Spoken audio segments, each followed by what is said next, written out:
ने जाजू शू कहिए, मोटा माणस ने अमे जाजू शू कहिए, आवड़ाते दुख हवे क्या सुधी सहीए, आवड़ाते दुख हवे क्या सुधी सहीए। नंद बाबन मोढू आवे कानूड़ो तारो नंद राणी, नंद बाबा मोढू आवे कानूड़ो तारो नंद राणी, नंद बाबा मोढू आवे कानूड़ो तारो नंद राणी, नंद बाबा मोढू आवे कानूड़ो तारो नंद राणी। मारा पालवड़े वडे आवे कानूड़ो तारो नंद राणी।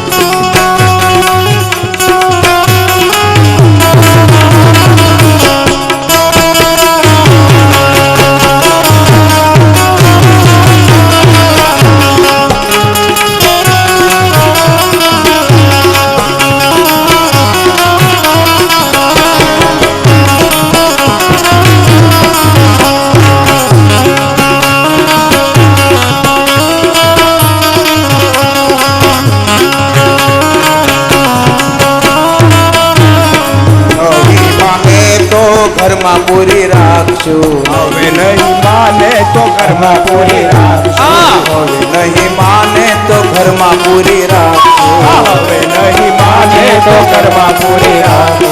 चणिया ने चोली तारा कान ने पहरावशु, चणिया ने चोली तारा कान ने पहरावशु, चणिया ने चोली तारा कान ने पहरावशु, चणिया ने चोली तारा कान ने पहरावशु। भले गोविंद ने गोतवा तू आवे कानूड़ो तारो नंद राणी, भले गोविंद ने गोतवा तू आवे कानूड़ो तारो नंद राणी, भले गोविंद ने गोतवा तू आवे कानूड़ो तारो नंद राणी, भले गोविंद ने गोतवा तू आवे कानूड़ो तारो नंद राणी। मारा पालवड़े वलगी आवे कानूड़ो तारो नंद राणी, हमारा पालवड़े वलगी आवे कानूड़ो तारो नंद राणी।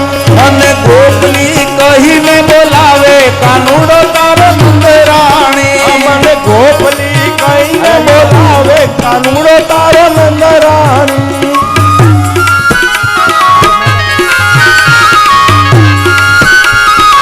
रावण सलीको राजियो भगत मेरु समा, हालाजी तारा हालाजी तारा हालाजी तारा हाथ वखाणो, के परची तारा भगरा वखाणो, हालाजी तारा हाथ वखाणो, के परची तारा भगरा वखाणो।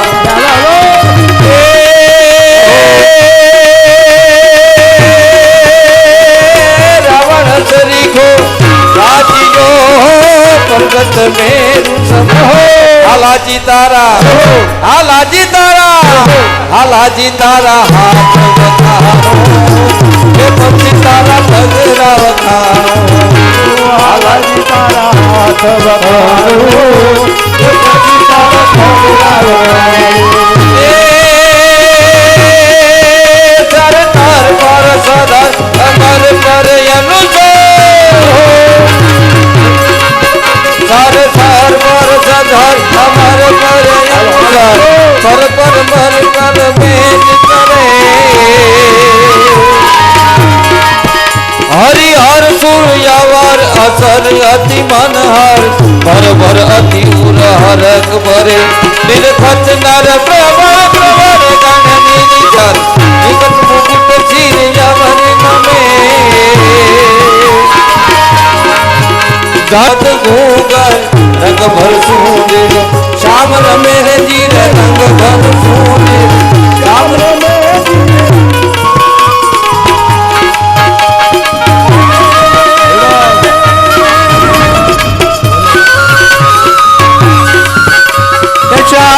गूंबिय लूंबिय छूंबिय जामर बादल गेवलिया, शाड़ गूंबिय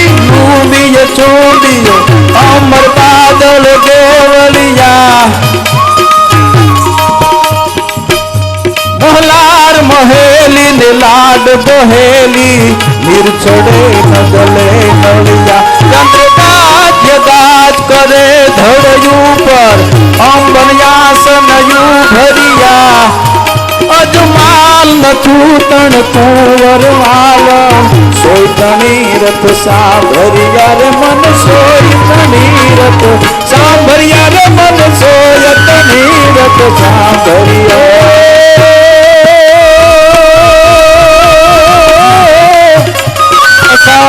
ઉતારો વેગ મોલારો બડી બહાર મદન મારો તારો મયુર પુકારો હરિકટર મનીષા આવી સમારે વસતારો મન કુમાર મનીષાજી રાધે પ્યારી એ બલિહારી ગોકુળિયાઓ ગિરધારી રે તમે ગોકુળિયાઓ ગિરધારી રે તમે ગોકુળિયાઓ ગિરધારી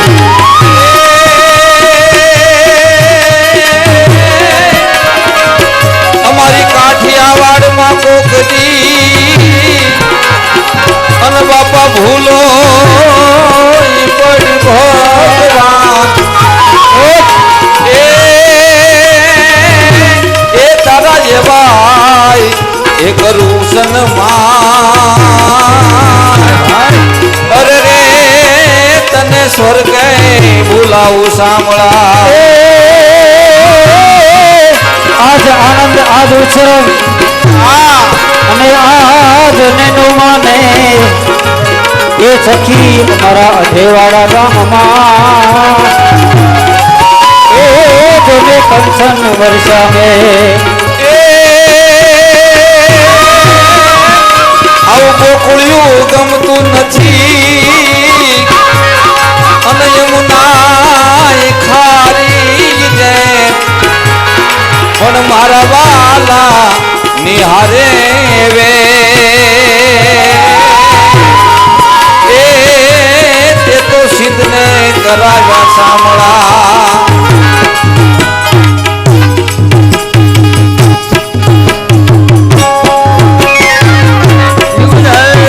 हरिनाम संकीर्तन की शील रूपाद की गाय गौर प्रेमानंद संकीर्तन प्याये यजंति ही सुमेधस यजंति ही सुमेधस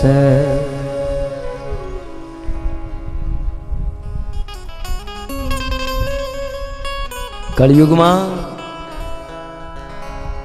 ભગવત પ્રાપ્તિ કરવાનો એકમાત્ર ઉપાય સંકીર્તન.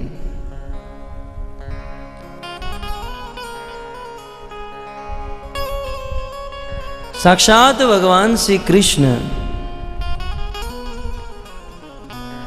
આજથી લગભગ 550 વર્ષ પૂર્વ આ ધરતી ઉપર પ્રકટ થયા.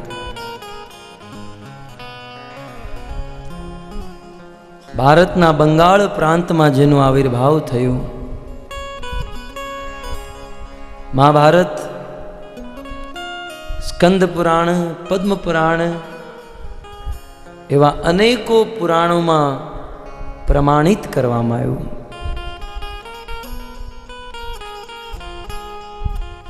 શ્રી ચૈતન્ય મહાપ્રભુ જેનું નામ હતું, જેમણે કળિયુગમાં ભગવત પ્રાપ્તિ કરવાનો સરળ ઉપાય આપતા હરિનામ સંકીર્તન આંદોલન પ્રારંભ કર્યું. આવી જ રીતે હરિનામ સંકીર્તન કરતા કરતા જીવ ભગવત ધામને પ્રાપ્ત કરી શકે. ભગવાને સ્વયં પોતાના જીવનમાં આચરણ કર્યું અને સંસારના જીવોને શીખવાડ્યું ભગવાનના નામમાં કેવી રીતે નાચવું જોઈએ. भगवान के नाम पर नाची मीरा, भगवान को प्राप्त हो गई. ભગવાન કે નામ પર નાચે નરસિંહ મહેતા, જેને ભગવત પ્રાપ્તિ કરી.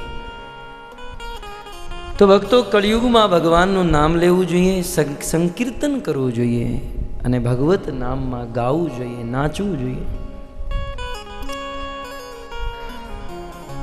ત્યારબાદ આવો ભગવાનભાઈને આગળ બેસાડો. ત્યારબાદ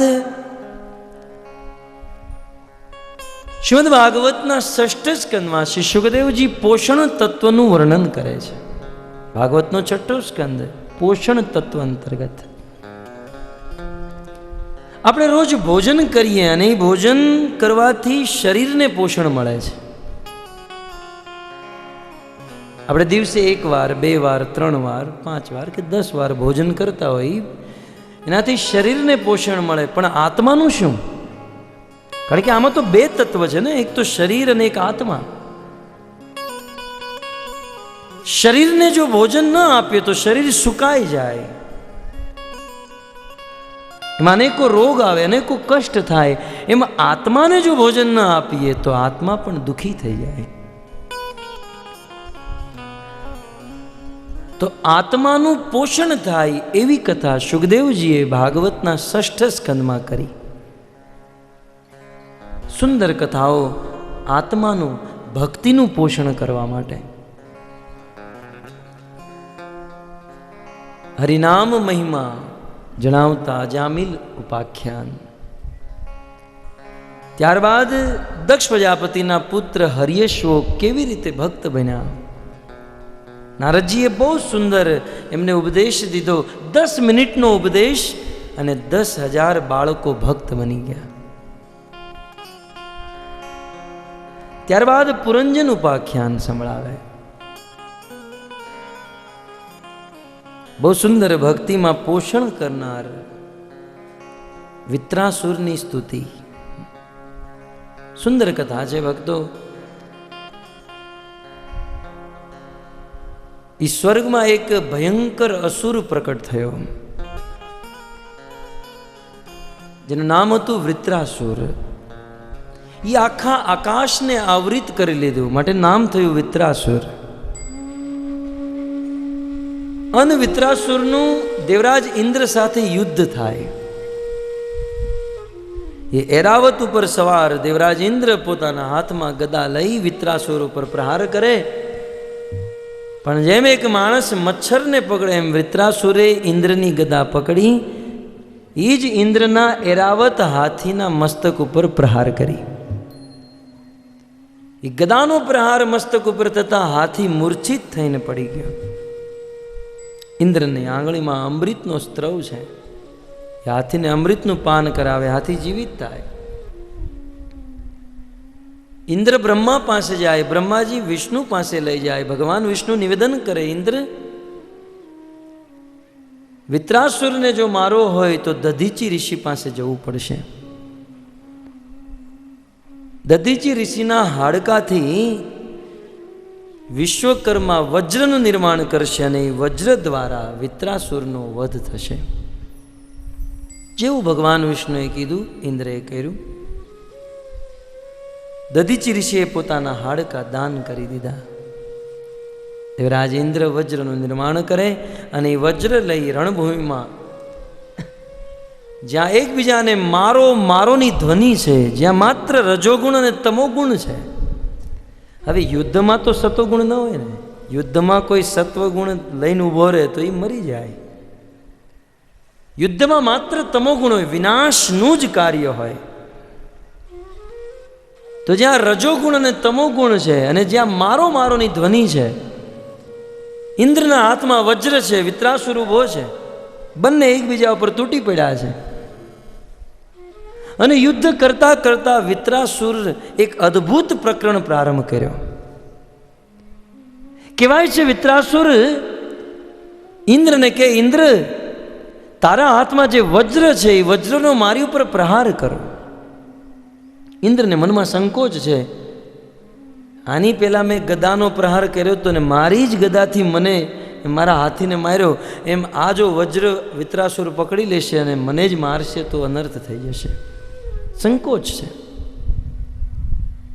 પણ એ સમયે વિત્રાસુર ઇન્દ્રને કહે છે, ઇન્દ્ર હું મરવા માટે તૈયાર છું, તમે મને મારો ઇન્દ્ર. વિત્રાસુર મરવા માટે તૈયાર, એમનું મન પૂર્ણ રૂપે ભગવાનમાં લાગી ગયું છે. બહુ સુંદર. વિત્રાસુર ઈ સમયે રણભૂમિમાં ઊભા ઊભા 4 શ્લોકમાં ભગવાનને સ્તુતિ કરે. અમુક આચાર્યોએ આ 4 શ્લોકને ચતુર્શ્લોકી ભાગવત પણ કીધા. આમ તો બીજા સ્કંદમાં ચતુર્શ્લોકી ભાગવતનું વર્ણન, પણ વિત્રાસુરની સ્તુતિના 4 શ્લોકને પણ ચતુર્શ્લોકી ભાગવત કીધા છે. બહુ સુંદર. વિત્રાસુર ભગવાનને સ્તુતિ કરે છે. અહમ હરે તવ પાદેકમૂલમ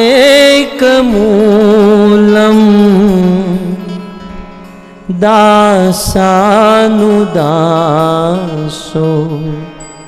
ભવિતાસ્મિ ભૂય મન સ્મરેત સુપતે ગુણાસ્તે ગૃણીત્વા કર્મ કરોતુ કાય ગૃણીત્વા કર્મ કરોતુ કાય. પ્રથમ શ્લોક. વિત્રાસુર યુદ્ધ કરતી વખતે ભગવાનને સ્તુતિ કરે. અહમ હરે તવ પાદૈક મૂલમ. ભગવાનને સંબોધન આપે, હે હરિ, હે ઈશ્વર, હે પ્રભુ. વિત્રાસુર ભગવાનને હરિ કહે છે. હરિ ભગવાનનું નામય છે અને હરિ ભગવાનનો ગુણ પણ છે. હરિનો એક અર્થ સિંહ થાય, સિંહ. આમ તો ચૈતન્ય મહાપ્રભુએ કીધું, હરિ શબ્દ અનેક અર્થ દ્વિમુખ્યતમ. હરિ શબ્દના તો અનેકો અર્થ છે અને કૃષ્ણને હરિ કીધા છે. પણ મહાપ્રભુ કહે છે હરિના 2 અર્થ મુખ્ય છે, સર્વ અમંગલ હરે અને બીજો પ્રેમ દિયા હરે મન. એક હરિનો અર્થ થાય જે હરિની ભક્તિ કરે, જે કૃષ્ણની ભક્તિ કરે, કૃષ્ણ એના બધા અમંગળ હરી લે, માટે કૃષ્ણને હરિ કહેવામાં આવે છે. જે પોતાના આશ્રિતોના, પોતાના ભક્તોના અમંગળ હરે, દુઃખ હરે, એ દુઃખ અમંગળ હરવાને કારણે કૃષ્ણને હરિ કીધા છે.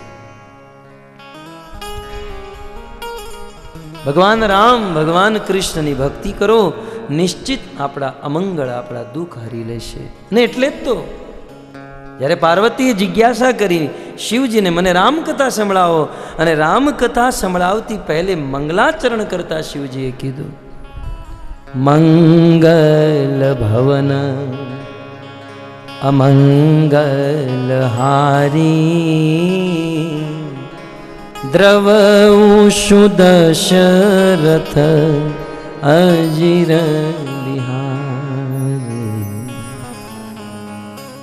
મંગલ ભવન અમંગલ હારી, જે મંગલના નિધાન છે અને જે પોતાના આશ્રિત જનોના, ભક્તોના અમંગળ હરવાવાળા ભગવાન રામ, એ દશરથ પુત્ર, દશરથ નંદન રામ, મારી ઉપર દ્રવિત થાઓ. શિવજીના વચન છે. હરિ જે ભક્તોના અમંગળ હરે. અને બીજો અર્થ પ્રેમ દિયા હરે મન, જે પોતાના ગુણ, રૂપ અને લીલાથી ભક્તોના મનને હરી લે, એને હરિ કહેવાય. તો આજે વિત્રાસુર ભગવાન હરિને પ્રાર્થના કરે છે, અહમ હરે તવ પાદૈક મૂલમ દાસાનુદાસો ભવિતાસ્મિ ભૂય. હે પ્રભુ, રણભૂમિમાં ઊભો છું, બસ હવે હું મરવા જઈ છે, મારે મરવું છે. અને ઇન્દ્ર, તમે શું સમજો છો? તમે મને મારશો ને હું મરી જઈશ, પણ હું મર્યા છતાંય વિજય થઈશ. તમે મને મારશો છતાંય ઇન્દ્ર તમે હારેલા છો, કારણ કે મને મારવાથી ઇન્દ્ર તને શું મળશે? તને સ્વર્ગ મળશે. અને સ્વર્ગ તેતમ ભૂતવા સ્વર્ગ લોકમ વિશાલમ, સ્વર્ગ ભલે વિશાળ હોય, એમાં સુખની માત્રા પણ વિશાળ હોય, પણ એ સ્વર્ગમાં રહેલા દેવતાને એકના એક દિવસે જ્યારે પુણ્ય ક્ષીણ થાય ત્યારે સ્વર્ગને છોડવું પડે, આ પૃથ્વી ઉપર પાછું આવવું પડે છે. મને મારી તમને સ્વર્ગ મળશે અને એ સ્વર્ગને એકના એક દિવસ છોડવું પડશે, પણ ઇન્દ્ર હું તો મરીશ અને મર્યા છતાં મને વૈકુંઠ મળશે, મને ભગવત ધામ પ્રાપ્ત થશે જેને ક્યારેય છોડવું નથી પડતું. હું તો મર્યા છતાંય જીતેલો છું અને તમે જીવતા છતાંય હારેલા છો. ઇન્દ્ર મારો, હું મરવા માટે તૈયાર છું. એ દેવરાજ ઇન્દ્ર વજ્રનો પ્રહાર કરે. 100 વર્ષ સુધી વજ્ર વિત્રાસુરના ગળા ઉપર ઘસે ત્યારે વિત્રાસુરનું મસ્તક તૂટે અને આકાશમાંથી જેમ એક પર્વત પડે એમ વિત્રાસુર ભૂમિ પર ધરાશાયી થયા. પણ એ ભાગીરથી ગંગાના કિનારે સુખદેવજીની સભામાં પરીક્ષિત મહારાજે પ્રશ્ન પૂછ્યો. મહારાજ, જે અસુર હતો, આસુરી યોનિમાં જેનો જન્મ થયો અને અને અને સ્થાને કોઈ ઉચિત નહોતું, રણભૂમિ હતી, જેનું શરીર તમોગુણી છે અને જે તમોગુણી સમયમાં એ યુદ્ધ સમયે ભગવાનને સ્તુતિ કરી. આપણે તો ઘરે સતોગુણી વાતાવરણમાં બેઠા હોય છતાંય સ્તુતિ નથી કરતા, ભજન નથી કરતા. આટલા સારા વાતાવરણમાં પણ આપણે જ્યારે ભજન ભક્તિ નથી કરી શકતા, તો એ તો તમોગુણી વાતાવરણમાં, તમોગુણી શરીરમાં, છતાંય એણે ભગવાનને સ્તુતિ કરી. આનું કારણ શું છે? ત્યારે સુખદેવ ગોસ્વામી મહારાજ પરીક્ષિતને ઇતિહાસ સંભળાવે. પરીક્ષિત, આ વિત્રાસુર પૂર્વ જન્મમાં ચિત્રકેતુ નામના રાજા હતા. મને નિત્યાનંદ પ્રભુએ ના પાડે છે કે ચિત્રકેતુ રાજાની કેટલી પત્ની તમારે બોલવાનું નહીં, કારણ કે લોકોને વિશ્વાસ નહીં થાય. અમારા નીતિ નિપુણ પ્રભુ, કારણ કે 1 કરોડ લાખ નહીં, કેવી રીતે વિશ્વાસ થાય આ સાધારણ મનુષ્યને? કારણ કે આજનો મનુષ્ય તો એકમાં જ પરેશાન હોય, 1 કરોડમાં કેવી રીતે વિશ્વાસ કરે? તો આપણે અસંખ્ય રાખીએ. રાજા ચિત્રકેતુની અસંખ્ય રાણીઓ હતી, અસંખ્ય રાણીઓ. આખી સૃષ્ટિના ચક્રવર્તી સમ્રાટ હતા મહારાજ ચિત્રકેતુ.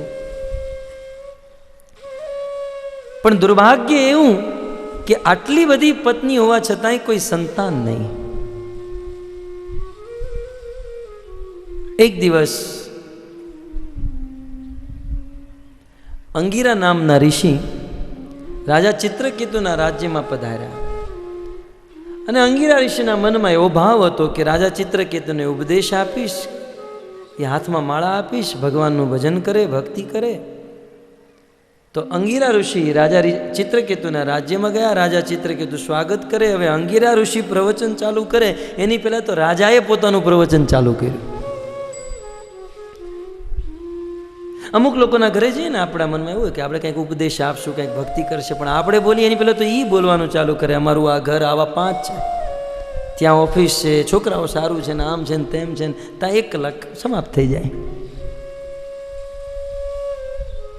સાધુ સંત મહાત્માઓ જ્યારે ઘરે આવે ત્યારે એમના ચરણોમાં બેસી જિજ્ઞાસા કરવી જોઈએ, કંઈક ઉપદેશ સાંભળવા જોઈએ. રાજા ચિત્રકેતુ ઉપદેશ સાંભળવાની બદલે પોતાનું દુઃખ ગાવા માંડ્યા. મહારાજ, હું બહુ દુઃખી છું, આટલી બધી રાણીઓ, આટલી બધી પત્નીઓ, આટલું મોટું રાજ્ય, આટલું ધન સંપત્તિ, પણ કોઈ સંતાન નહીં. બહુ રડ્યા, બહુ રડ્યા. અંગીરા ઋષિના ચરણોમાં પડી નિવેદન કરે, કંઈક આશીર્વાદ આપો, મને સંતાન થાય. અંગીરા ઋષિ આશીર્વાદ આપે કે તમને સંતાન થશે, એનું નામ હર્ષ શોક રાખજો. થોડા સમય પછી રાજા ચિત્રકેતુની જ્યેષ્ઠ રાણીના ગર્ભેથી એક બાળકનો જન્મ થયો. રાજા ચિત્રકેતુ પ્રસન્ન થયા. નાનું એવું બાળક એના ઘરે રમે છે. અન્ય રાણીઓ એક દિવસ એક કમરામાં બેઠી હતી અને આપસમાં વિચાર કરે કે લો, હવે તો આ મોટી રાણીને ત્યાં દીકરાનો જન્મ થયો, હવે દીકરો મોટો થશે તો એ રાજકુંવર બનશે અને એની માતા રાજ રાણી બનશે ને આપણે બધી દાસીઓ. શું કરવું બેન, શું કરવું, શું કરવું, આ બધી વિચાર કર્યો. એક કામ કરીએ, એ દીકરાને મારી નાખીએ. એક દિવસ એ બાળક ઘોડિયામાં સૂતું હતું, એને ઝેર પીવડાવી દીધું અને એ બાળક મરી ગયો. એ રાણી દુખી. રાજા ચિત્રકેતુને ખબર પડતા એના હોશ ઉડી ગયા. રાજા ચિત્રકેતુ બહુ દુખી થયા, બહુ રડ્યા. રાજા ચિત્રકેતુના બાળકનું મૃત્યુ થયું આ વાત અંગીરા ઋષિને ખબર પડી. અંગીરા ઋષિએ જોયું કે હવે રાજાને ઉપદેશ દેવાનો યોગ્ય સમય આવી ચૂક્યો છે. જ્યારે માણસ દુખી હોય ને, જ્યારે માણસ દુખી હોય, રડતો હોય, ત્યારે એનું હૃદય બહુ નરમ થઈ ચૂક્યું હોય, એટલે જ તો રડતો હોય. દુઃખને કારણે હૃદય કોમળ બને છે અને એ કોમળ હૃદયમાં શાસ્ત્રના ઉપદેશ અને સિદ્ધાંત ફિટ થઈ જાય. એટલે જ આપણા દેશમાં પરંપરા છે ને, જ્યારે કોઈનું મૃત્યુ થાય ત્યારે ગરુડ પુરાણની કથા બેસાડે. જે ગયા એ તો ગયા, પણ જે બચ્યા છે, જેને જવાનું છે, કમસે કમ એના હૃદયમાં દુઃખ છે, એ દુઃખમય અવસ્થામાં જ્યારે હૃદય કોમળ હોય, ગરુડ પુરાણ સાંભળે, વાંચે, કદાચ એનું હૃદય પરિવર્તન થઈ જાય, ભગવાનની ભક્તિના માર્ગે દોરાય. માટે આપણા ઋષિ મુનિઓની આ પરંપરા રહી. તો રાજા ચિત્રકેતુ હૃદયથી દુઃખી છે. અંગીરા ઋષિ ચિત્રકેતુને ઉપદેશ આપવા માટે જાય, પણ કીધું કે હું એકલો સમર્થ નહીં થાઉં. નારદ મુનિને સાથે લઈ જાય છે, એમના મિત્ર હતા અંગીરાજી. નારદ મુનિ આ બંને રાજા ચિત્રકેતુ પાસે આવે, ઉપદેશ આપે. રાજા ચિત્રકેતુનો મોહ દૂર થયો, પણ જોયું હજી થોડોક એવું આસક્તિ વધી છે. નારદ મુનિની કૃપાથી બાળક જીવતો થયો. જે મરી ચૂક્યો હતો એ બાળક જીવતો થયો, અને એ બાળકે રાજા ચિત્રકેતુને ઉપદેશ દીધો. શું રડો છો તમે? બાળક જે મરી ચૂક્યું હતું ને, એ બાળક ઊભો થયો. હું દીકરો દીકરો દીકરો કહીને રડો છો? આની પેલા 10 જન્મમાં તમે મારો દીકરો બની ચૂક્યા છે, ખબર તમને? અને વાત સાચી, મેં એવું સંતોના મુખેથી સાંભળ્યું છે કે આ જન્મમાં આપણો જે સૌથી મોટો શત્રુ હોય ને, બીજા જન્મમાં આપણો દીકરો બને. આવું સંતોએ કીધું છે. શું દીકરો દીકરો? આની પહેલાના કેટલા જન્મમાં તમે મારા દીકરા બની ચૂક્યા, હું તમારો બાપ બની ચૂક્યો. તમને ખબર છે આ સંસારમાં કોણ કોનું છે? આત્મા એકલો આવે અને એકલો જાય છે. એ આત્મા પોતાનું કર્મ કરે, પોતાનું કર્મ ભોગવે, અને બધા પોતપોતાનું કર્મ ભોગવે છે. કોણ કોનું છે? શા માટે તમે શોક કરો? શા માટે રડો છો? શું આ સંસારમાં કોઈ મરતું નથી? જાતસ્ય હિ ધ્રુવમ મૃત્યુ. જેનું જન્મ છે એનું મૃત્યુ નિશ્ચિત. આજે નહીં તો કાલે તમે પણ મરવાના, આ બધા મરવાના છે. એ ઓલો પુત્ર ઉપદેશ આપે, બહુ સુંદર ઉપદેશ. અને આ ઉપદેશ સાંભળી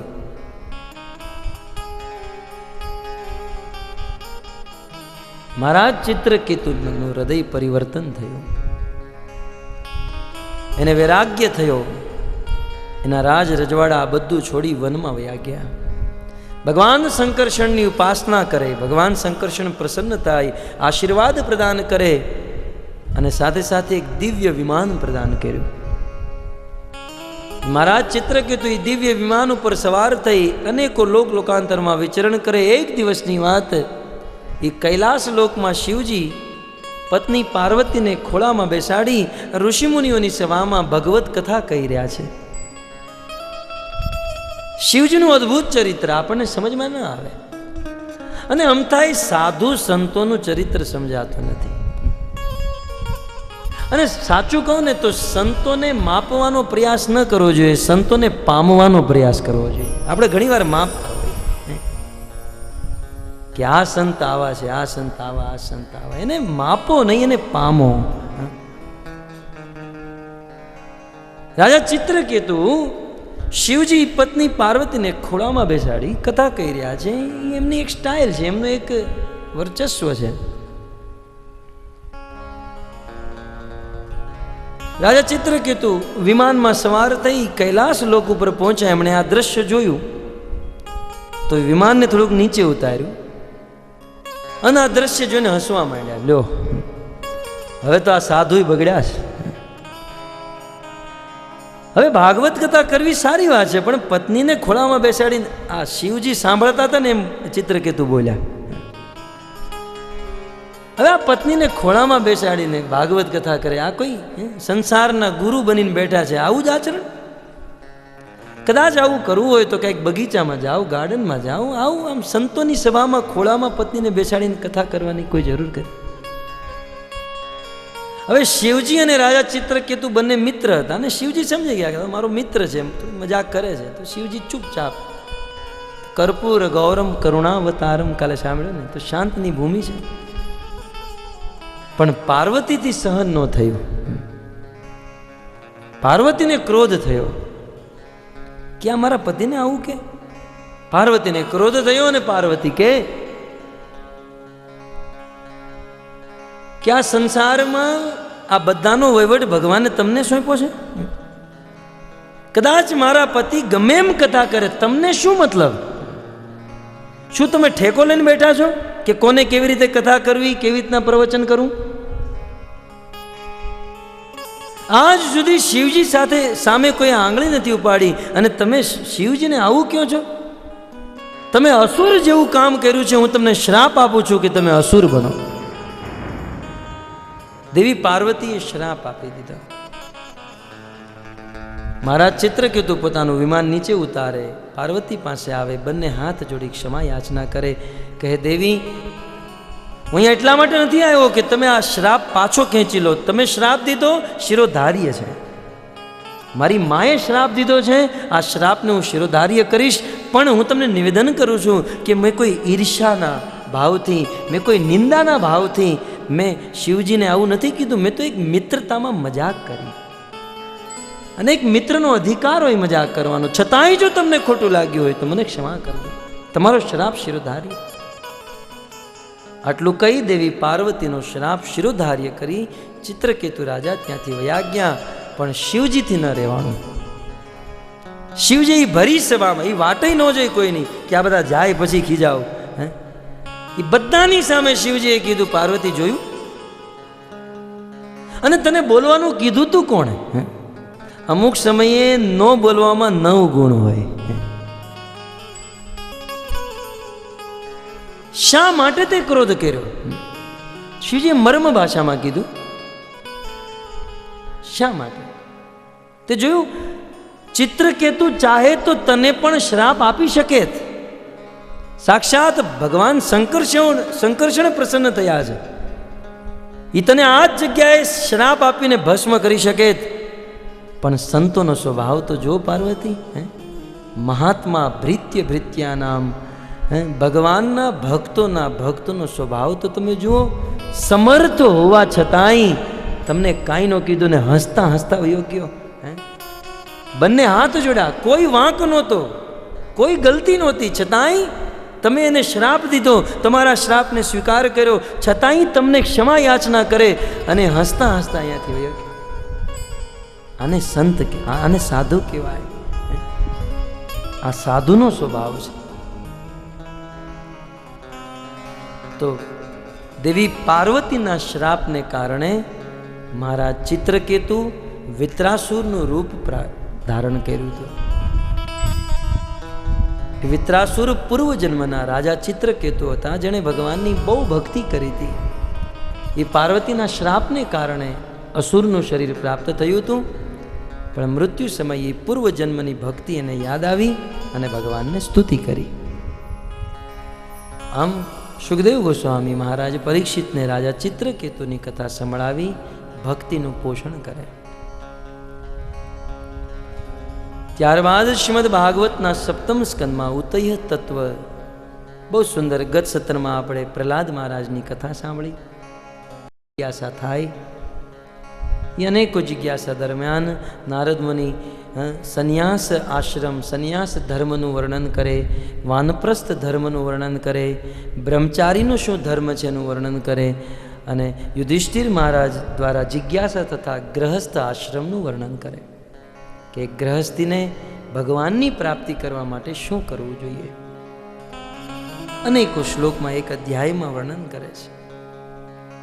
ગ્રહસ્થીને પોતાની ગ્રહસ્થીમાં રહી સાધુ સંતોનું સાનિધ્ય અને ભગવત કથા સાંભળવી જોઈએ.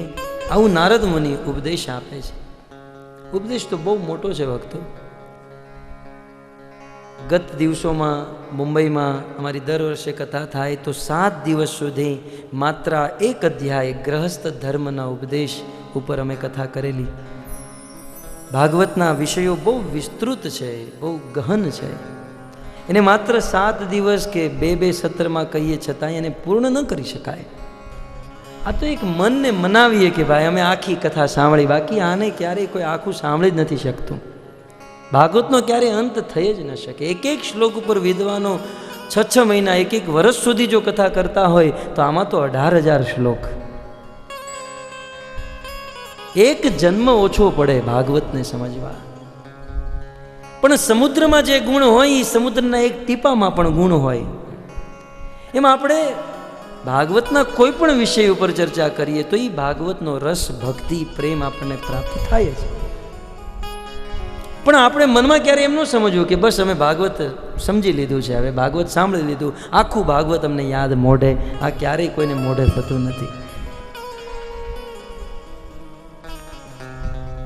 ત્યારબાદ શ્રીમદ ભાગવતના 8મ સ્કંદમાં મન્વંતરની કથાનું વર્ણન. મન્વંતર ભક્તો, આ મન્વંતર એક અવધિ છે. તો પ્રત્યેક મન્વંતરમાં ભગવાનનો એક અવતાર થાય. એ મન્વંતરમાં જે ભગવાનનો અવતાર થાય એને મન્વંતરા અવતાર કહેવાય છે. એ પ્રત્યેક મન્વંતરમાં ભગવાનનો એક મન્વંતરા અવતાર, એક ઇન્દ્ર અને એક મનુ આ વિશેષ રૂપે પ્રકટ થાય છે. તો મન્વંતરની કથા કરતા કરતા ચાક્ષુષ મન્વંતર અર્થાત ચતુર્થ મન્વંતરમાં ભગવાનનો એક અવતાર થયો, જે અવતારનું નામ હતું હરિ. ભગવાને હરિ નામક અવતાર લીધો અને ગ્રાહના મુખેથી ગજેન્દ્રનો ઉદ્ધાર કર્યો. આટલું સંક્ષિપ્તમાં સુખદેવજીએ કીધું. તો મહારાજ પરીક્ષિતે જિજ્ઞાસા કરી, આ ગ્રાહ અને ગજેન્દ્રની કથા તમે થોડીક વિસ્તારથી સંભળાવો. હવે આને વિસ્તારથી સાંભળીએ તો આમાંય બીજા 7 દિવસ વયા જાય, પણ આપણે 7 મિનિટમાં આખી કથા સાંભળી લઈએ સંક્ષિપ્તમાં. ચાક્ષુષ મન્વંતરમાં ભગવાનનો અવતાર, બહુ સુંદર કથા. સુખદેવજી કહે છે કે સ્વર્ગમાં એક બહુ સુંદર ઉદ્યાન હતું અને એક બહુ સુંદર પર્વત, તેની 3 શિખા હતી. એક સોનાની જેમ, ચાંદીની જેમ, હીરાની જેમ ચમકતી હતી. એટલે 3 શિખાને કારણે એને ત્રિકૂટ પર્વત એનું નામ હતું. એ ત્રિકૂટ પર્વતની તળેટીમાં એક ઉદ્યાન હતું, બહુ સુંદર ઉદ્યાન. અને એ ઉદ્યાનમાં એક હાથી રહેતો હતો. એક હાથી. આજે તો વનનો રાજા સિંહ માનવામાં આવે, પણ એ સમયે એ આખા વનનો રાજા એ હાથી, જેનું નામ હતું ગજેન્દ્ર. એ ગજેન્દ્ર હાથી, એની અનેકો પત્નીઓ, એના અનેકો સંતાનો હતા. કહેવાય છે એ હાથી જ્યારે પોતાના સ્થાનેથી બહાર નીકળતો, એકલો નહીં, એની હજારો પત્ની અને એના બાળકોને સાથે લઈને નીકળતો. એ જંગલના માર્ગેથી જ્યારે ગજેન્દ્ર નીકળે, એ મોટા મોટા ખૂંખાર પશુઓ પોતાની ગુફાઓમાં જઈને છુપાઈ જાય અને નાના નાના પશુઓ, સસલા, હરણ, આ બધા પ્રસન્ન નિશ્ચિંત રહે કે ગજેન્દ્ર છે ત્યાં સુધી અમને કોઈ તકલીફ નથી.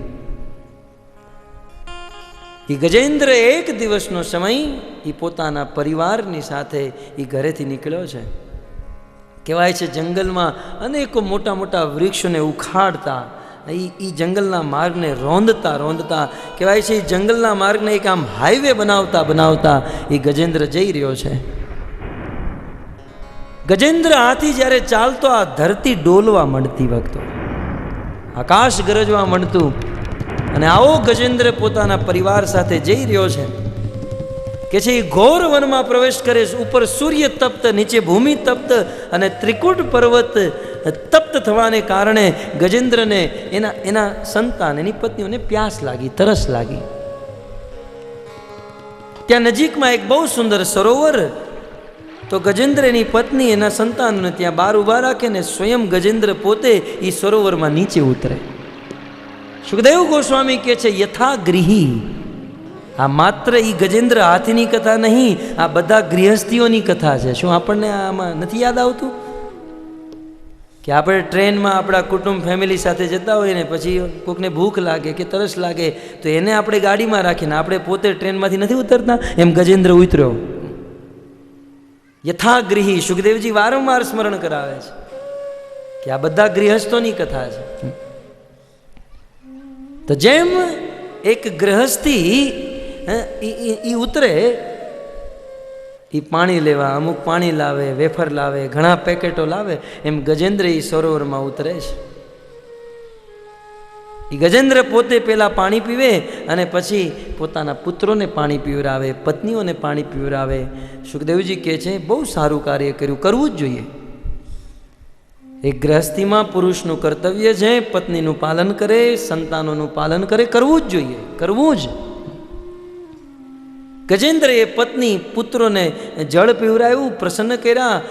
પણ હવે જે ગજેન્દ્રએ કર્યું ને એ ન કરવું જોઈએ. એમાં ગજેન્દ્ર ફસાણ. પાણી પીને અંદરથી બહાર નીકળી ગયો ને તો ગજેન્દ્ર બચી જાત. પણ પાણી પીધા પછી ગજેન્દ્રએ વિચાર કર્યો કે પાણી બહુ સારું છે, આમાં આપણે થોડુંક લોકો જાય છે ને ટીકુજીની વાડી, સૂરજ વોટર પાર્ક, એસએલ વર્લ્ડ, નાવા જાય છે. અમે બહુ જાતા, હું પરમ પ્રકાશ પ્રભુને વેકેશનમાં પહેલા. તો ગજેન્દ્રને વિચાર થયો કે ભાઈ આમાં થોડીક આપણે રમત રમીએ. ગજેન્દ્ર એ સરોવરનું જળ સૂંઢમાં લઈ એના સંતાનો ઉપર ફેંકવા માંડ્યો. અને સંતાનો એના જે હતા ને બધા મદનિયાઓ એ નાચવા માંડ્યા. મદનિયું કહેવાય ને, એ તો નાચવા માંડ્યા. વાહ! આમ કેમ ફુવારો થતો હોય. હાથીને તો ભગવાને એવી કળા આપી ને, સૂંઢમાં પાણી લઈને ફુવારાની જેમ. ગજેન્દ્ર એ સરોવરમાંથી પાણી લઈ એના સંતાનો ઉપર નાખે ને સંતાનો પ્રસન્ન થાય, નાચે. અને પછી પાણીના છટકારા એની પત્નીઓ ઉપર જવા માંડ્યા. પત્નીઓ શરમાણી, હજી આ શું કરો તમે? ગજેન્દ્રને ઓર ઉત્સાહ થયો, એ હજુ પાણી ફેંકવા માંડ્યો. આ તો યાર મજા આવી આમાં તો એ પત્ની એ સંતાનો સાથે ગજેન્દ્ર એવો રમવા માંડ્યો, મદમસ્ત થયો. હવે તો એ મતવાલો થઈ ગયો. એ સરોવરનું જળ લઈ એ પત્નીઓ ઉપર ફેંકે, પુત્ર ઉપર ફેંકે અને બધા નાચે કૂદે. અને કરતા કરતા કરતા ગજેન્દ્રનું વિકરાલ શરીર હતું અને એ તેજ ગતિથી અંદરથી પાણી કાઢવા માટે એ સરોવરનું જળ આંદોલિત થવા માંડ્યું. અમુક લોકો નથી સ્વિમિંગ પુલમાં આમ ધુક્કો મારે ને આખું પાણી અડધું બારું આવી જાય, એમ ગજેન્દ્ર ઈ સરોવરમાં આમ પાણી કાઢવા માટે હલતો હતો તો આખું સરોવરનું જળ આમ આંદોલિત થવા માંડ્યું. અને એ સરોવરની ગહેરાઈમાં એક ગ્રાહ, એક મગર રહેતો હતો, ભયંકર ગ્રાહ. એને જોયું કે મારા ઘરે કોઈ આવીને આટલો ઉત્પાત, પાણી પીને વયો જાય તો કોઈ વાંધો નહીં, પણ આટલો ઉત્પાત. એ ગ્રાહ અંદર સરોવરના માર્ગે ગજેન્દ્ર પાસે આવે, ગજેન્દ્રનો પગ પકડે. એ ગ્રાહે ગજેન્દ્રનો પગ પકડ્યો, પણ છતાંય ગજેન્દ્રને પહેલાં અહેસાસ ન થયો. એ કેન્સર હોય, ટીબી હોય, પહેલા સ્ટેજમાં કોઈને અહેસાસ થતો જ નથી, સીધો ત્રીજો જ આવે. આજ સુધી મેં એવું સાંભળ્યું નથી. પહેલો સીધો આમ ફલાણા ભાઈને કેન્સર, ત્રીજું સ્ટેજ, ત્રીજું. પહેલામાં ક્યાં કોઈને ખબર રહે છે? એમ ગ્રાહે પકડ્યું છે. ગ્રાહની પકડ ગજેન્દ્રને થઈ, પણ પોતાના કુટુંબમાં, પરિવારમાં એટલો મદમસ્ત હતો. હું વારંવાર યાદ કરું, કુટુંબ પરિવારની સેવા કરવી કર્તવ્ય છે, એમનું ધ્યાન રાખવું, એનું પાલન પોષણ. પણ આસક્તિની વાત છે અહીંયા. ગજેન્દ્ર એટલો આસક્ત થયો, એટલો મદમસ્ત થયો કે ભૂલી ગયો કે મને ગ્રાહે પકડ્યો છે. જો શરૂઆતમાં જ એને ખબર પડી ગયો તો એ ગ્રાહના બંધનથી મુક્ત થાત, પણ નહીં, એ મદમસ્ત આસક્ત છે. હજુ ગજેન્દ્ર આસક્ત છે, હજી રમી રહ્યો છે, પણ ગ્રાહે ગજેન્દ્રના પગની પકડ થોડીક મજબૂત કરી. ત્યાં ખબર પડી કે આ બીજું સ્ટેજ આવી ગયું છે. પછી બ્લડ રિપોર્ટ કરાવે, શરીરના રિપોર્ટ કરાવે ત્યારે ખબર પડે કે ઓહ, આ તો શરીરમાં આટલું બધું છે, આટલો બધો વાંધો છે. પછી એનું રમવાનું બંધ થાય, પછી એ મોજ મસ્તી બંધ થાય ને પછી એ દવાખાનાના ચક્કર ચાલુ થાય. યથાગૃહી, હું વારંવાર યાદ કરાવું, આ માત્ર ગજેન્દ્રની કથા તો ખરી છે, પણ આ આખા ગૃહસ્થીઓની કથા છે. હવે ગજેન્દ્રનું જે કોન્સન્ટ્રેશન હતું, જે ધ્યાન હતું, એ ગ્રાહ ઉપર, એના પગ ઉપર આવ્યું કે આ ગ્રાહે મને પકડ્યો છે. અને ગજેન્દ્રને ગ્રાહનું યુદ્ધ શરૂ થયું. દવાખાનાના ચક્કર ચાલુ થયા. હવે રોજ એપોઇન્ટમેન્ટ, રોજ લાઈનમાં ઊભું રહેવું, રોજ દવા લેવી, આ ગજેન્દ્રનું ચાલુ. એ ગ્રાહ સાથે ઘમાસાન યુદ્ધ થયું. એ ગ્રાહ ગજેન્દ્રને ખેંચે, ગજેન્દ્ર ગ્રાહને બહાર ખેંચે, બંને વચ્ચે યુદ્ધ. એ ગજેન્દ્રને બચાવવા માટે એમની પત્ની, એમના સંતાનોએ બહુ પ્રયાસ કર્યો. આમ એક પછી એક સૂંઢ અને પૂંછ આમ એક ચેન બનાવી હશે અને ગજેન્દ્રને અંદરથી બહાર ખેંચવાનો પ્રયાસ. પણ યથાગૃહી, આપણા સમાજમાં, આપણા પરિવારમાં કોઈ વડીલ, આપણે એને ગમે એટલો પ્રેમ કરતા હોઈએ, પણ જ્યારે એ મોતના મુખમાં ફસાય, એ આખું કુટુંબ, આખો સમાજ મળીને પણ એની રક્ષા ન કરી શકે. એમ ગજેન્દ્રને પ્રેમ કરવાવાળા ઘણા, પણ ગજેન્દ્રને કોઈ ન બચાવી શક્યા. બહુ પ્રયાસ કર્યો ગજેન્દ્રને બચાવવાનો, ન બચાવી શક્યા. ભક્તો, આપણે જોઈએ છીએ ને સમાજમાં, જ્યારે કોઈ મરણાસન સ્થિતિમાં હોય, મરવા પડ્યું હોય, ત્યારે ડૉક્ટરને બોલાવે, ડૉક્ટર સાહેબ, આ મારા પિતાને 1 કલાક વધારે જીવાડી દો ને. આ મોટા મોટા ધની લોકોએ એમના માતા પિતા માટે નહીં કીધું હોય ડૉક્ટરને, 1 કલાક વધારે જીવાડો ડૉક્ટર સાહેબ, તમને 1 કરોડ રૂપિયા આપશું. એ મરતી સમયે 1 કલાક વધારે જીવવા માટે 1 કરોડ આપવા માટે તૈયાર છે. પણ જીતેજી આપણને એ નથી ખબર પડતી કે 1 કરોડનો 1 કલાક આપણા જીવનમાંથી જઈ રહ્યો છે. આટલો કિંમતી સમય આપણા જીવનમાંથી જઈ રહ્યો છે. ભક્તો, શીલ પ્રભુપાદજી વારવાર તાત્પર્યમાં લખે, ચાણક્ય પંડિતનું એ વાક્ય, આયુષ્ય ક્ષણ એકોપી ન લભ્ય સ્વર્ણ કોટિભી. આપણા જીવનમાંથી ગયેલો સમય એક વખત ગયો તો ગયો. ભક્તો, એ કરોડો કરોડો સ્વર્ણ મુદ્રા આપ્યા છતાંય જીવનમાં ગયેલો સમય પાછો નહીં આવે. આ મનુષ્ય જીવન મળ્યું, મનુષ્ય જીવનનો સમય મળ્યો ભગવાનનું ભજન કરવા માટે. 84 લાખની યોનિઓમાં આપણે ફસાયેલા છીએ. ક્યારેક ગાય, ક્યારેક કૂતરા, ક્યારેક બિલાડી. 84 લાખના યોનિઓના ચક્રમાં ફસાયેલા છીએ. મનુષ્ય જીવન મળ્યું છે ભોગ ભોગવા નહીં, ભજન કરવા. પણ ભક્તો, આ ભજન કરવાનો કિંમતી સમય, આ કેટલો સુંદર સમય છે. આજની ઘડી તે રણિયામણી, સૌરાષ્ટ્રના સંતોએ, નરસિંહ મહેતાએ કેટલું ગાયું. ભજન કરવા માટે કઈ ઘડી? આજની ઘડી જ રણિયામણી. કેટલો સુંદર સમય ભજન કરવા માટે, પણ આપણે એને વેડફી રહ્યા છીએ. ઘણી વાર લોકો કહેતા હોય, આપણે કહે શું કરો છો? આમ મોબાઈલમાં ગેમો રમતા હોય, અમે ટાઈમ પાસ કરીએ. આમ સોરે બેઠીને પત્તે રમતા હોય, આપણે કહીએ શું? અરે આ ટાઈમ પાસ છે. અરે તું શું ટાઈમ પાસ કરવાનો? ટાઈમ તને પાસ કરી રહ્યો છે. આ સમય આપણને પાસ કરી રહ્યો છે. સમળ કોઈની રાહ નહીં જોવે. કાલ ચક્ર સ્વયં ભ્રમીમ. આખી દુનિયા મળીને પણ આ કાળરૂપી ચક્રને નહીં રોકી શકે. ફક્ત સમયને સમજવો જોઈએ. જીતેજી સમય નથી સમજાતો, ને જ્યારે કાળની થપાટ પડે ત્યારે સમજાય કે નહીં, ભજન કર્યું હોત તો સારું હતું, પણ ત્યારે આપણી પાસે શક્તિ ન હોય. સમજ. અને એટલે તો કીધું ને, કઠણ ચોટ છે કાળની રે, મરણ મોંઘેરો માર.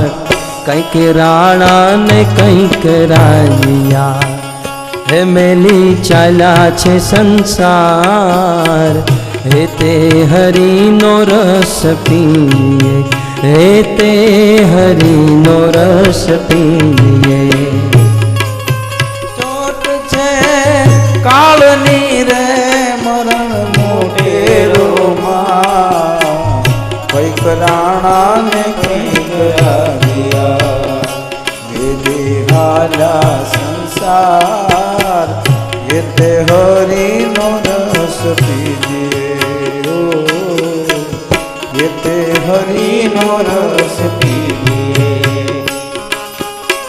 સંસાર ધુમાડાના બાચકાને સાથે આવે નહીં કોઈ રંગ પતંગ નોડી જશે જેમ આકડાનો થોર એ તે હરિનો રસ પીએ ઓ એ તે હરિનો રસ પીજે એ તે હરિનો રસ પીજે કઠણ ચોટ છે કાળની રે મરણ મોંઘેરો માં કંઈક રાણા ને કંઈક રાયા હે મેલી ચાલ્યા છે સંસાર હે તે હરિનો રસ પીએ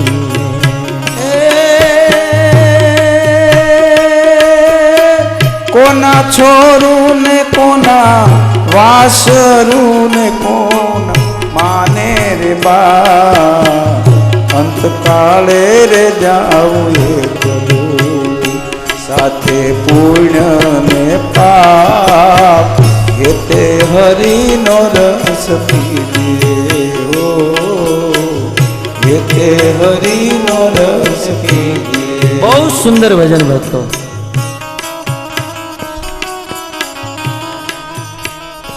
કે છે એક માળી બગીચામાં ફૂલ વીણતો હોય એ સમયે જે કળીઓ છે એમ વિચાર કરે કે ભલે આજે આપણને નથી વીણી રહ્યો પણ આપણા શિર ઉપર આપણા મસ્તક ઉપર એ ધાર છે આજે નહીં તો કાલે આજે આનો વારો તો કાલે આપણો વારો માળી વીણે છે રૂડા ફૂલડા રે કળિયું કરે છે વિચાર આજનો દિન રણિયામણો હે કાલે આપણે શિરધાર હે તે હરિનો રસ પીએ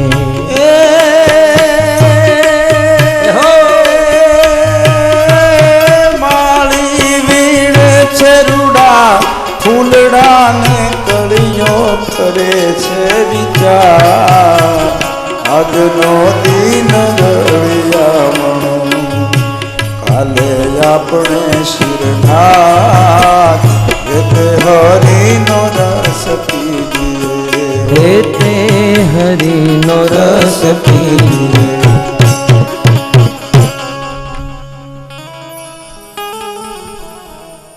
એ આખું પરિવાર છે ભક્તો માત્ર ગજેન્દ્ર જ નહીં આપણે બધા ઈ ગ્રહના મુખમાં કાળરૂપી ગ્રહના મુખમાં ફસાયેલા છે અમુક નાના નાના બાળકો થોડા એવા ફસાયેલા છે અમુક અડધા ફસાઈ ચૂક્યા છે ને અમુક બસ થોડુંક જ બાકી રહ્યું છે બાકી ગ્રહના મુખમાં છીએ આપણે ભક્તો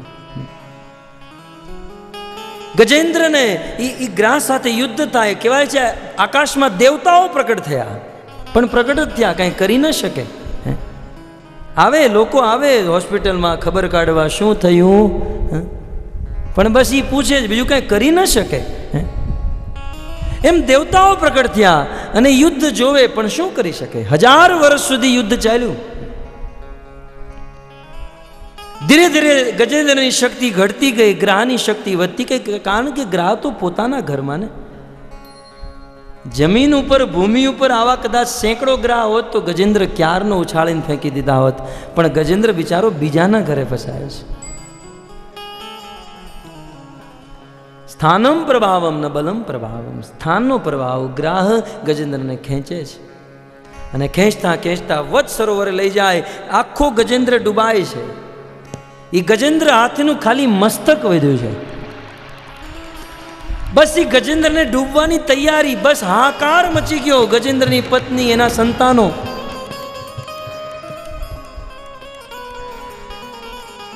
અને ગજેન્દ્રની અંતિમ ઘડી, જેવું ગજેન્દ્રનું મસ્તક ડૂબવા જાય, સુખદેવ ગોસ્વામી એલાન કરે, એવં વ્યવસ્થિતા બુદ્ધિ સમાધાય મનોહૃદિ જજાપ પરમમ જાપ્ય પ્રાક જન્મનું શિક્ષિતમ. એ પૂર્વ જન્મમાં કરેલો સ્ત્રોત ગજેન્દ્રને યાદ આવે અને મરતી સમયે ગજેન્દ્ર ભગવાનને યાદ કરે. બસ હવે મરવા જ જઈ રહ્યો છે, એનું મસ્તક ડૂબવા જ જઈ રહ્યું છે, અને એ સમયે ગજેન્દ્ર ભગવાનને યાદ કરે. हे गोविंद हे गोपाल अब तो जीवन हारे. हे गोविंद हे गोपाल अब तो जीवन हारे. सूरदास जी की कलम है भक्तों. हे गोविंद हे गोपाल अब तो जीवन हारे. हे गोविंद हे गोपाल अब तो जीवन हारे. नीर पीवन है तू गयो सिंधु के किनारे. नीर पीवन है तू गयो सिंधु के किनारे. नीर पीवन है तू गयो सिंधु के किनारे. नीर पीवन है तू गयो सिंधु के किनारे. चार प्रहर युद्ध भयो लई गयो मजदारे. चार प्रहर युद्ध भयो लई गयो मजदारे. चार प्रहर युद्ध भयो लई गयो मजदारे.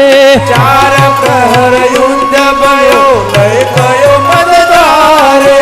नाक कान डूबन लागे कृष्ण को पुकारे. नाक कान डूबन लागे कृष्ण को पुकारे. नाक कान डूबन लागे कृष्ण को पुकारे. नाक कान डूबन लगे कृष्ण को पुकारे. द्वारिका में शब्द गयो शोर भयो भारे. द्वारिका में शब्द भयो घोर भयो भारी. द्वारिका में शब्द गयो शोर भयो भारे. द्वारिका शब्द भयो शोर भयो भारी. शंख चक्र गदा पत्थर लई सिधारे. शंख चक्र गदा पद्म गरुड़ लई सिधारे. हे गोविंद हे गोपाल अब तो जीवन हारे. हे गोविंद हे गोपाल अब तो जीवन हारे. ये मरती समये गजेंद्र भगवान कृष्ण ने याद करे, हे हरि हे ईश्वर. ये गजेंद्र अनेको श्लोकों में भगवान ने स्तुति करे. घણીવાર આપણને એવું થાય કે આપણે અહીંયા ભગવાનનું નામ લઈએ તો શું ભગવાન એમના ધામમાં બેઠા બેઠા સાંભળતા હશે? શું ભગવાનને ખબર પડતી છે આપણે આ માળા કરીએ છીએ, એકાદશી રહી છીએ, ભગવાનનું નામ લઈએ છીએ? પણ કહેવાય છે મરતી સમયે ગજેન્દ્ર ભગવાન વિષ્ણુનું, ભગવાન હરિનું નામ લીધું, અને એ ગજેન્દ્રના મુખેથી નીકળેલો શબ્દ આ બ્રહ્માંડને પાર કરી જનલોક, મરલોક, તપલોક, સત્યલોક, બ્રહ્મલોક, કહેવાય છે આ બ્રહ્માંડને પાર કરી ગજેન્દ્રનો શબ્દ એ ભગવાનના ધામ વૈકુંઠમાં ગયો, અને ભગવાનના કાનમાં ગજેન્દ્રનો શબ્દ ગુંજવા લાગ્યો. હે ગોવિંદ હે ગોપાલ अब तो जीवन हारे. हे गोविंद हे गोपाल अब तो जीवन हारे. ભગવાનના કાનમાં ગજેન્દ્રના શબ્દો ગુંજવા માંડ્યા, અને ભગવાન વિષ્ણુ, ભગવાન હરિ કહેવાય છે પોતાના સોનાના સિંહાસન ઉપર બિરાજમાન હતા. ગજેન્દ્ર દ્વારા પુકારતા જ ભગવાને કૂદકો માર્યો. લક્ષ્મી પૂછે, જામવંતી પૂછે, સત્યભામા, રૂકમણી, પ્રભુ ક્યાં? પણ આજે ભગવાન પાસે જવાબ દેવાનો સમય નહીં. ભગવાને કૂદકો માર્યો ગજેન્દ્રની રક્ષા કરવા માટે. ગરુડજીએ કીધું, પ્રભુ તમે મારી ઉપર બેસો, હું તમને તરત પહોંચાડું. અને ભગવાન વિષ્ણુ ગરુડજી ઉપર સવાર થાય. ગરુડ ભગવાનને લઈ ગજેન્દ્ર પાસે જઈ રહ્યા, પણ ભગવાન કહે છે, ગરુડ તું જલ્દી ઉડ. આજે ભગવાન વિષ્ણુને ગરુડની ગતિ મંદ લાગી રહી છે. भगवान वारंवार गरुड़ ने कहते मेरे भक्त की रक्षा करनी है, गरुड़ जल्दी कर सर पर साधारिया मार पर यंग सरकार पर हो गले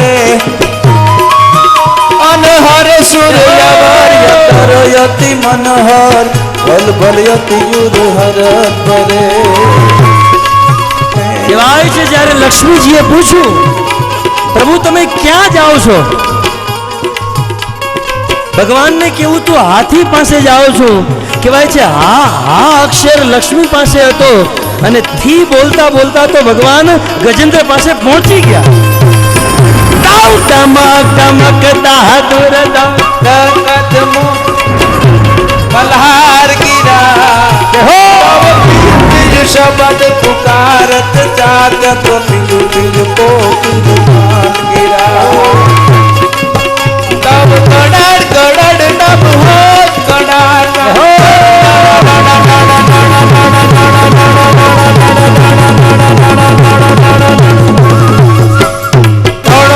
ગિરિવર શિખર પદ રણ રણ પટ ફરડ ફરડ પદ ગુગલ રંગ પછુંદિર શ્યામ રમેર દીદી રંગ ભર સુંદિર શ્યામ રમેર દીદી રંગ ભર સુંદિર શ્યામ રમેર. ભગવાન વિષ્ણુ ગરુડ ઉપર સવાર થયા, ગજેન્દ્ર પાસે પહોંચે. ભગવાન હાથમાં સુદર્શન ચક્ર ચડાવે. ભગવાને સુદર્શન ચક્ર ચડાવ્યું, એ ગ્રાહ ઉપર પ્રહાર કર્યો. કહેવાય છે ગ્રાહનું મસ્તક કપાણું અને એ ગ્રાહ ગંધર્વ રૂપ ધારણ કરી ભગવાનના ધામમાં ગયો. અને ત્યારબાદ ભગવાન વિષ્ણુ ભગવાન હરિ ગજેન્દ્રને પોતાના ગરુડ ઉપર બેસાડી સદેહ ભગવાન વૈકુંઠમાં લઈને વયા ગયા. દેવતાઓ પ્રગટ થયા, પુષ્પોની વૃષ્ટિ કરવા માંડ્યા અને ભગવાનની જય જયકાર થઈ. બોલે શ્રી કૃષ્ણચંદ્ર ભગવાન કી જય.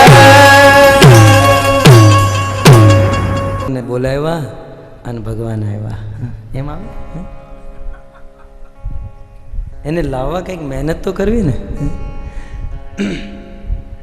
તો વખતે બહુ સુંદર કથા ગજેન્દ્રનો ઉદ્ધાર કર્યો. આ કથાનું રહસ્ય તત્વ બપોરના સત્રમાં હું તમને કહીશ. ષષ્ઠ મન્વંતરની કથા સુખદેવ ગોસ્વામી સંભળાવે, જેમાં દેવતા અને દાનવો દ્વારા સમુદ્ર મંથન થયું. અને એ સમુદ્ર મંથનમાં ભગવાને અજીત અવતાર ધારણ કર્યો. અને ત્યારબાદ મોહિની રૂપ ધારણ કરી ભગવાને દેવતાઓને અમૃતનું પાન કરાવ્યું. દેવતાઓએ અમૃત પીધું, શક્તિશાળી બન્યા અને દેવાસુર સંગ્રામ થયો. દેવતા અને દાનવોનું યુદ્ધ. એ દેવાસુર સંગ્રામમાં અમૃત પીવાને કારણે દેવતાઓએ બધા અસુરોનો વધ કર્યો. બધા અસુરોનું વિધ્વંસ થયું. દેવતાઓ સ્વર્ગના રાજા થયા.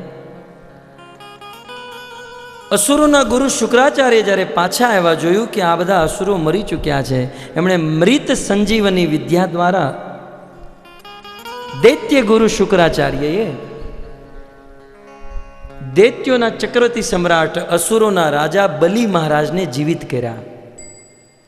અને બીજા જેટલા અસુરોના હાથ પગ નહોતા કપાણા એ લોકોને મૃત સંજીવની વિદ્યા દ્વારા જીવિત કર્યા. શુક્રાચાર્ય બલિ મહારાજ જે અસુરોના રાજા હતા એને જીવિત કરી બલિ મહારાજ દ્વારા બહુ સુંદર યજ્ઞ કરાયો. કહેવાય છે અનેકો બ્રાહ્મણોને બોલાવી ભૃગુવંશી બ્રાહ્મણોને બોલાવી શુક્રાચાર્યએ બલિ મહારાજ દ્વારા યજ્ઞ કરાયો. બલિ મહારાજ યજ્ઞમાં નિયુક્ત થયા.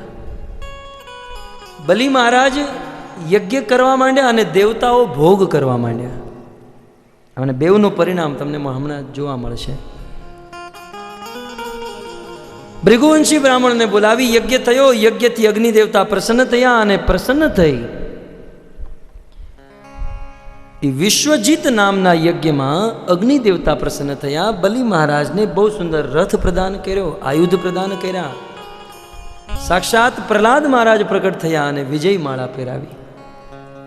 અન બલિ મહારાજ અનેકો અસ્ત્ર શસ્ત્રથી સુસજ્જિત થઈ દેવતાઓ ઉપર ચડાઈ કરી. કારણ કે દેવતાઓ ભોગોમાં મસ્ત હતા, ભોગ ભોગવી રહ્યા હતા.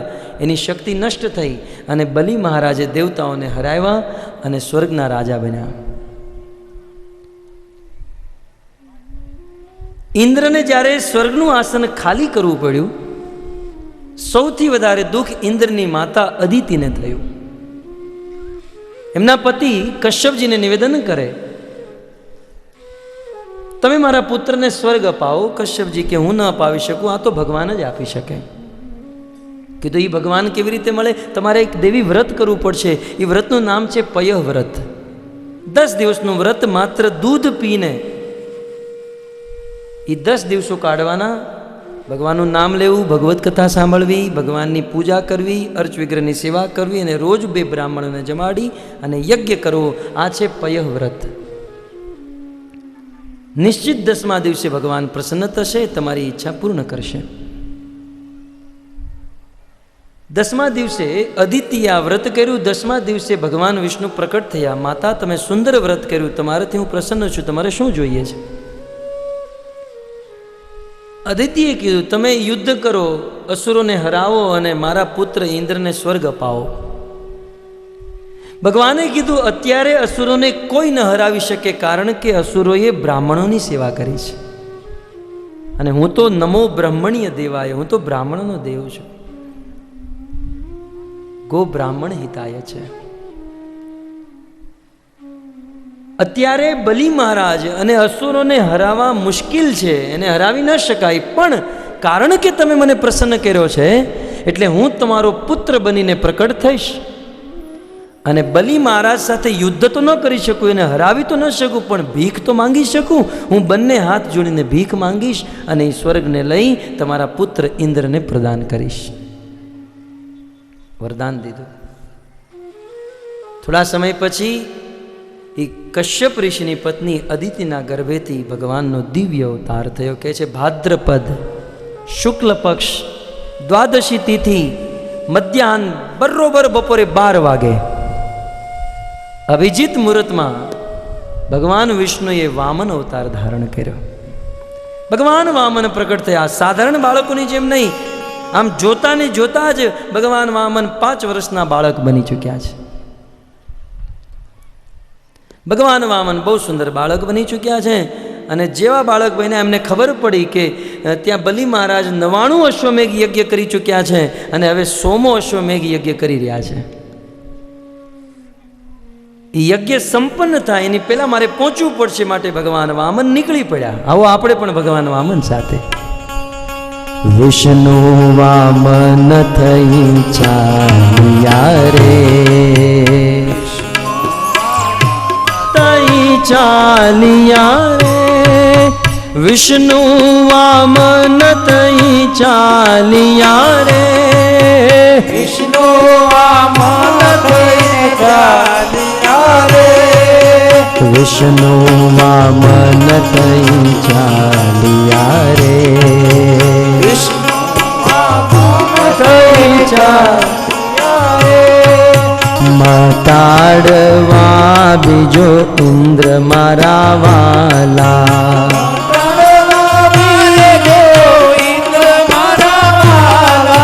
મટાડવા બીજો ઇન્દ્ર મારા વાલા.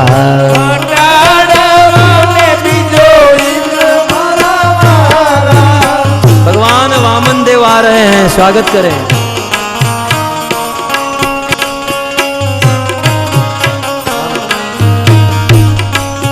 श्वेते ते छत्र शिरे धरियो रे, તે છત્ર શિરે ધર્યું રે. કર્મા કમંડળ સાર મારા વાલા,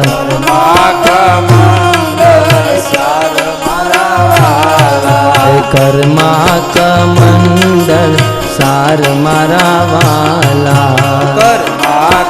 મંડળ સાર મારા વાલા. હે વિષ્ણુ વામન તઈ ચાલ્યા રે, વિષ્ણુ વામન થઈ ચાલ્યા રે.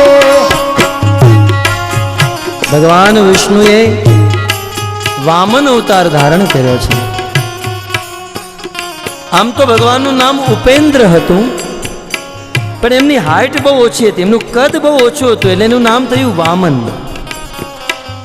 અને જેવા ભગવાન વામન પ્રગટ થયા એ જ સમયે સૂર્ય દેવતા આવે, ભગવાન વામનને ગાયત્રી મંત્રનો ઉપદેશ કરે. દેવતાઓના ગુરુ બૃહસ્પતિ પ્રગટ થયા અને ભગવાન વામનને જનોઈ પહેરાવે.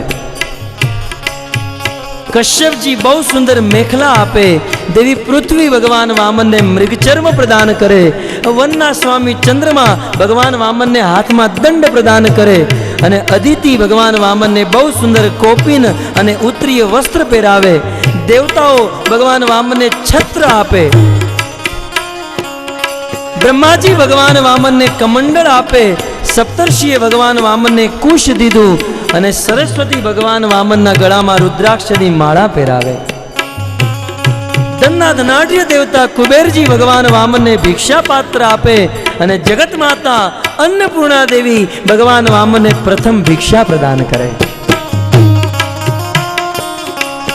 મૃગ ચર્મ કાખમાં શોભતું રે, ચર્મ કાખમાં શોભતું રે, ત્રિપુંડ ભાલ વિશાલ મારા વાલા, ત્રિપુંડ ભાલ વિશાલ મારા વાલા, હે વિષ્ણુ વામન તઈ ચાલિયા રે, વિષ્ણુ વામન થઈને ચાલ્યા રે, વેદ ગર્ભવાલ જગાવતારે, વેદ ગર્ભવાલ જગાવતારે, વેદ ગર્ભવાલ જગાવતારે, આ વેદ ગર્ભવાલ જગાવતારે, યજ્ઞોપવિતના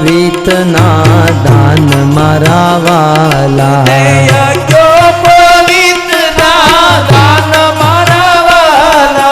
સરસ્વતી હાર આરોપ તારે, સરસ્વતી હાર આરોપ તારે, હે માતા પીરસે પકવાન મારા વાલા, એને માતા પીરસે પકવાન મારા વાલા, કરુણા સિંધુ ક્યાં ચાલિયા રે, આ કરુણા સિંધુ ક્યાં ચાલિયા રે, અધૂરી છે મમ આશ મારા વાલા, દૂરી છે અમ આશ મારા વાલા, ભેગું કચ્છમાં હું જાવ છું રે, રૂપ કચ્છમાં હું જાઉં છું રે, હણવા બલીનું અભિમાન મારા વાલા, હણવા બલીનું અભિમાન મારા વાલા, આ વિષ્ણુ વામન તઈ ચાલિયા રે, વિષ્ણુ વામન તઈ ચાલિયા રે,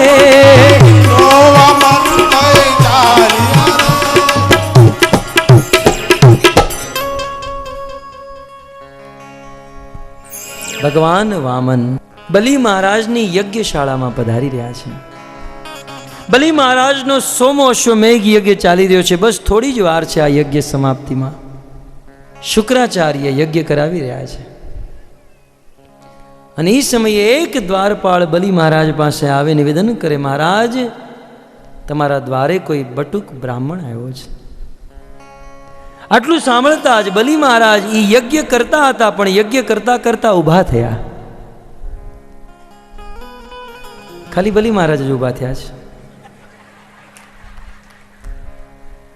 અન બલિ મહારાજ એ બ્રાહ્મણને લેવા માટે દ્વાર પાસે જાય. બલિ મહારાજ બ્રાહ્મણના ચરણોમાં પ્રણામ કરે. આમ થોડું આડું રાખો.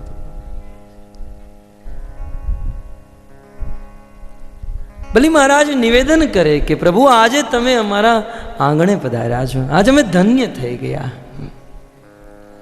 પ્રભુ આજે અમે ધન્ય થયા. મને મનમાં સંકોચ હતો કે આટલા વર્ષોથી હું યજ્ઞ કરું છું, આ મારો યજ્ઞ પૂર્ણ છે કે નહીં, પણ આજે યજ્ઞ સમયે તમે અમારા આંગણે આવ્યા, આજે મારો યજ્ઞ સફળ થયો. મહારાજ આજે હું તૃપ્ત થયો, આજે મારા પિતૃઓ તૃપ્ત થયા, કારણ કે તમારી જેવા સંત તમારા ઘર આંગણે પધાર્યા છે. પ્રભુ તમે અહીંયા પધાર્યા, હૃદયમાં આનંદ થયો. પ્રભુ તમારે શું જોઈએ છે? તમે અહીંયા આવ્યા છો, આ મુજ રાજાના દરબારમાં આવ્યા છો, તમારી શું ઈચ્છા છે? પણ ભગવાન વામન કંઈ બોલતા નથી. આ તો કપટ કરવા આવ્યા છે ને.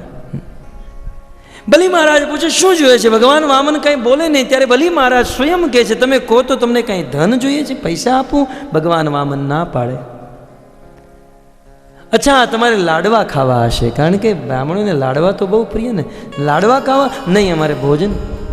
ભગવાન ના પાડે. અચ્છા, હા, તમે બટુક બ્રાહ્મણ છો, તમારે લગ્ન કરવા, સારી છોકરી ગોતીને લગ્ન કરાવી દઉં? નહીં, મારે લગ્ન પણ નથી કરવા. બલી મહારાજ પૂછે શું જોઈએ, શું જોઈએ? ત્યારે ભગવાન વામને કીધું, મારે 3 પગ ભૂમિ જોઈએ છે. ભગવાન વામન કે 3 પગ ભૂમિ? બલી મહારાજ કે પણ 3 પગ? અરે 3 વીઘા માંગી લો, 3 ગામ માંગી લો. નહીં, મારે 3 પગ. ભગવાન વામન ઉપદેશ આપે, હું સંતુષ્ટ બ્રાહ્મણ છું. હવે કેટલા સંતુષ્ટ તો 2 મિનિટ પછી ખબર પડશે,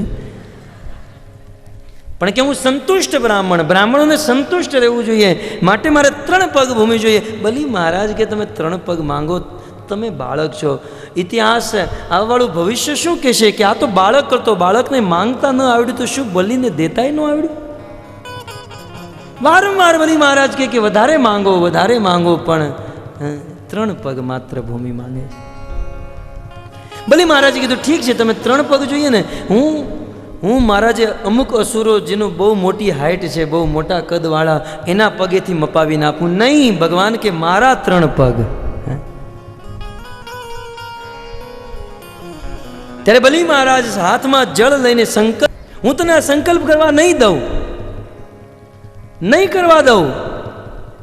તને ખબર નથી, આ સાક્ષાત વિષ્ણુ છે અને આ વિષ્ણુ તારું બધું હરી લેશે. ત્યારે બલી મહારાજ કહે છે, કદાચ આ વિષ્ણુ હોય તો આની કરતા મારું મોટું સૌભાગ્ય કયું? અખિલ બ્રહ્માંડ નાયક મારા ઘર આંગણે આવે અને હું એને મારી આખી ભૂમિનું દાન કરી દઉં.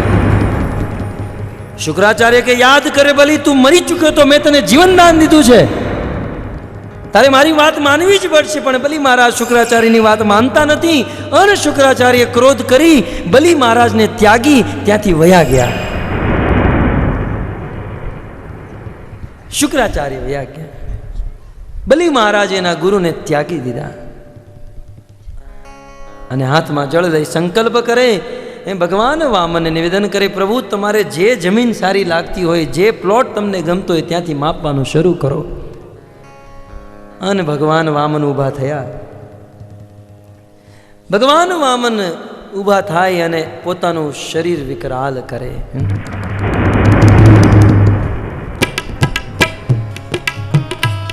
ભગવાન વામન પોતાનું શરીર વિકરાળ કરે. કહેવાય છે ધીરે ધીરે ભગવાનનું શરીર જનલોક, મરલોક, તપલોક, સિદ્ધલોક, ભગવાનનું શરીર આકાશને સ્પર્શ થયું.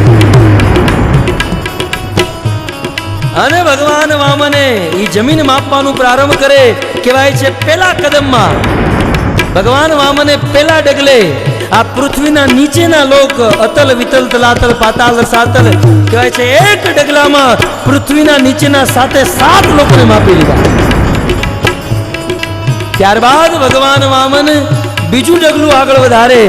બીજા ડગલે આ પૃથ્વીના ઉપર જનલોક, મરલોક, તપલોક, બ્રહ્મલોક સુધીના બીજા 7 લોકોને માપી લીધા. ભગવાન વામન બલી મહારાજને કહેવા માંડ્યા, માંગો માંગો માંગો કહેતો તો ને, આ 2 ડગલામાં આખું બ્રહ્માંડ મપાઈ ગયું. બલી, આ ત્રીજો કદમ ક્યાં રાખું? બલી, ત્રીજો પગ ક્યાં મૂકું? ત્યારે બલી મહારાજે બહુ સુંદર વાત કરી, બહુ સુંદર વાત કરી. પ્રભુ તમે મને એક જવાબ આપો, આ સંસારમાં દાન મોટું કે દાન દેવા વાળો દાની મોટો છે? ભગવાન કે આ સંસારમાં દાન કરતા દાની મોટો છે. પ્રભુ તમે મારા દાનને માપ્યું છે, દાની તમારી સામે ઊભો છે. અને ગીતામાં તમે કીધું ક્ષેત્ર ક્ષેત્રજ્ઞ, આ શરીર એક ક્ષેત્ર છે. પ્રભુ તમે બ્રહ્માંડને માપ્યું, મારું શરીર માપવાનું બાકી. પ્રભુ તમે ત્રીજો કદમ મારા મસ્તક ઉપર મૂકો. અને ભગવાન વામન એનો ત્રીજો ડગલું, ત્રીજું કદમ બલી મહારાજના મસ્તક ઉપર મૂકે. હરે કૃષ્ણ કૃષ્ણ કૃષ્ણ હરે હરે, હરે રામ રામ રામ હરે હરે. પ્રેમ से गाइए. હરે રામ રામ રામ એ બોલો હરે કૃષ્ણ કૃષ્ણ કૃષ્ણ હરે હરે, હરે રામ રામ રામ હરે. હરે કૃષ્ણ હરે હરે રામ રામ બલી મહારાજ તો આજે પ્રસન્ન થયા. બલી મહારાજની પત્ની વિંધ્યાવલી ભગવાન પાસે આવી અને નિવેદન કરે, પ્રભુ આજે તમે અમારી પર બહુ કૃપા કરી. પ્રભુ તમારા ચરણો મોટા મોટા ધ્યાનીઓને ધ્યાનમાં પ્રાપ્ત નથી થતા, યોગીઓને પ્રાપ્ત નથી થતા. આજે તમારા દિવ્ય ચરણ કમળ મારા પતિના મસ્તક ઉપર પ્રાપ્ત થયા. હરે કૃષ્ણ કૃષ્ણ કૃષ્ણ હરે હરે, હરે રામ રામ રામ હરે હરે. હરે કૃષ્ણ જય હો. હરે રામ રામ હરે બોલો હરે કૃષ્ણ કૃષ્ણ કૃષ્ણ હરે હરે, હરે રામ રામ હરે હરે. હરે કૃષ્ણ કૃષ્ણ કૃષ્ણ હરે હરે, હરે રામ રામ શ્રી વામન દેવ ભગવાન.